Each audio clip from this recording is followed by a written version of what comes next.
രാമായ രാമഭദ്രായ രാമചന്ദ്രായ വേധസേ രഘുനാഥായ നാഥായ സീതായ പതയേ നമഃ. ശ്രീമദ് വാൽമീകി രാമായണം യുദ്ധകാന്ഡം. ഹനുമത് സീതാ സംവാദം. രാവണവധവും വിഭീഷണാഭിഷേകവും കഴിഞ്ഞു.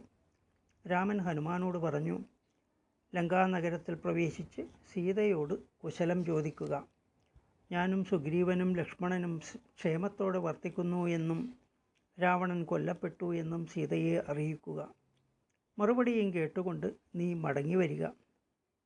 ഹനുമാൻ രാക്ഷസന്മാരാൽ പൂജിതനായി ലങ്കാപുരിയിൽ പ്രവേശിച്ചു. രാവണൻ്റെ അരമനയിൽ ചെന്ന് വൃക്ഷച്ചുവട്ടിൽ സീതാദേവിയെ കണ്ടു. ഹനുമാൻ സീതയുടെ അടുത്ത് ചെന്ന് കുമ്പിട്ട് വണങ്ങി നിന്നു.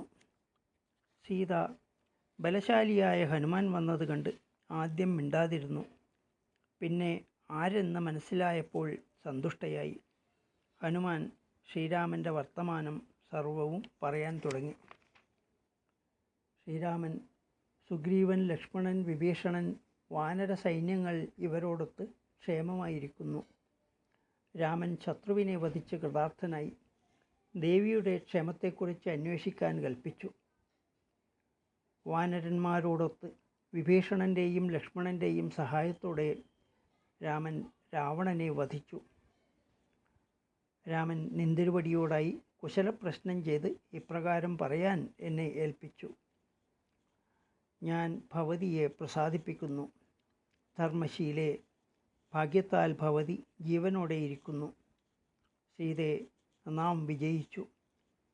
ദുഃഖമറ്റവളായി സമാധാനത്തോടെ വർത്തിച്ചാലും. രാവണൻ വധിക്കപ്പെട്ടു. ലങ്ക സ്വാധീനത്തിലായി. വൻകടലിൽ സേതുബന്ധനം ചെയ്ത് ഞാൻ പ്രതിജ്ഞ നിറവേറ്റി. രാവണാലയത്തിൽ വർത്തിക്കുന്ന ഭവതി സംഭ്രമിക്കേണ്ടതില്ല. ലങ്ക വിഭീഷണൻ്റെ അധീനത്തിലാണ്. അതുകൊണ്ട് സമാധാനം പൂണ്ടവളായി ആശ്വസിച്ചാലും. സ്വഗൃഹത്തിൽ തന്നെയാണ് ഭവതി വർത്തിക്കുന്നത്. വിഭീഷണ മഹാരാജാവും ഭവതിയെ കാണാൻ വരുന്നുണ്ട്. സന്തോഷാധിക്യത്താൽ തൊണ്ടയിടറിയ സീതാദേവിക്ക് ഒന്നും പറയാൻ കഴിഞ്ഞില്ല.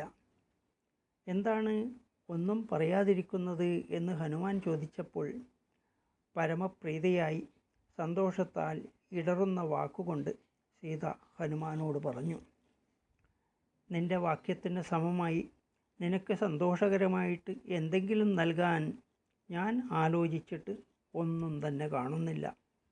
വെള്ളിയോ സ്വർണമോ വിവിധ രത്നങ്ങളോ രാജ്യാധികാരം തന്നെയോ നിന്റെ വാക്യത്തിന് മതിയായ സമ്മാനമാവുകയില്ല.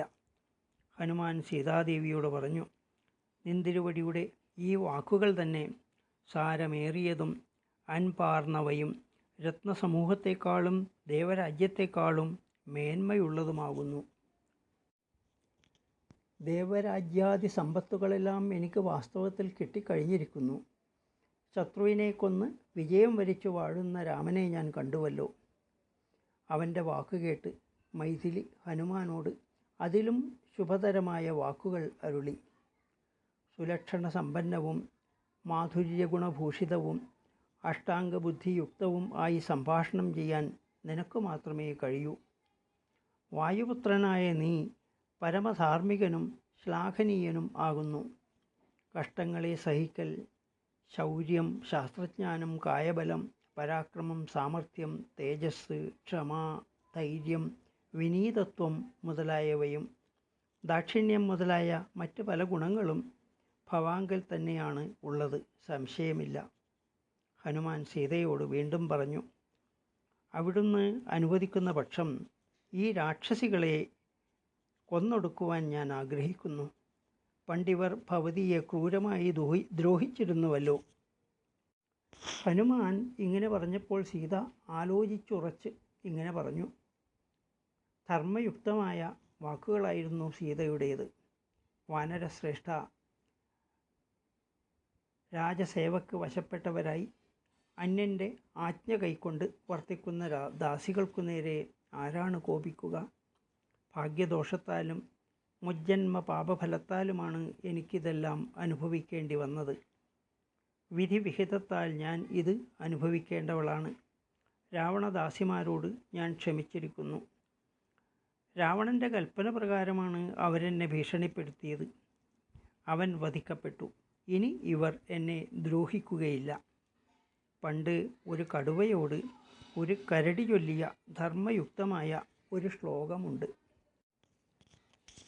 നപ്പര പാപമാദത്തെ പരേഷാം പാപകർമ്മണാം സമയോ രക്ഷിതവ്യസ്തു സന്തശ്ചാരിത്രഭൂഷണാ പാപാനാം വാ ശുഭാനാം വാ വധാർഹാണാം പ്ലവംഗമ കാര്യം കരുണമാര്യേണ ന കശ്ചിന്നാപരാധ്യതി. ശ്രേഷ്ഠപുരുഷൻ പാപകർമ്മികളായ മറ്റാളുകളുടെ പാപകർമ്മങ്ങൾക്ക് പ്രതികാരം ചെയ്യാറില്ല. സദാചാരം രക്ഷിക്കപ്പെടുക തന്നെ വേണം. സജ്ജനങ്ങളുടെ അലങ്കാരം സദ്വൃത്തിയാണ്.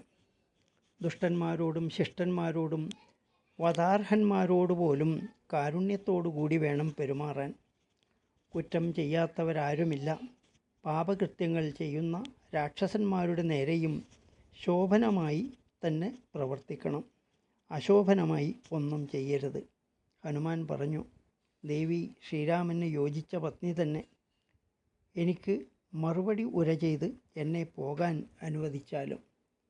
സീതാദേവി പറഞ്ഞു, വാനരോത്തമ, നാഥനെ കാണാൻ ഞാൻ ആഗ്രഹിക്കുന്നു. ഹനുമാൻ പറഞ്ഞു, ലക്ഷ്മണസഹിതനായ ശ്രീരാമനെ ഭവതി ഉടനെ തന്നെ ശചി ഇന്ദ്രനെ എന്ന പോലെ കാണുന്നതാണ്. സീതയോട് ഇപ്രകാരം പറഞ്ഞ് ഹനുമാൻ രാമസമീപത്തേക്ക് തിരിച്ചുപോയി. ഈ കഥാഭാഗം ഇവിടെ അവസാനിച്ചു. ജാനകീ ജീവനസ്മരണം ജയ ജയ രാമ രാമ.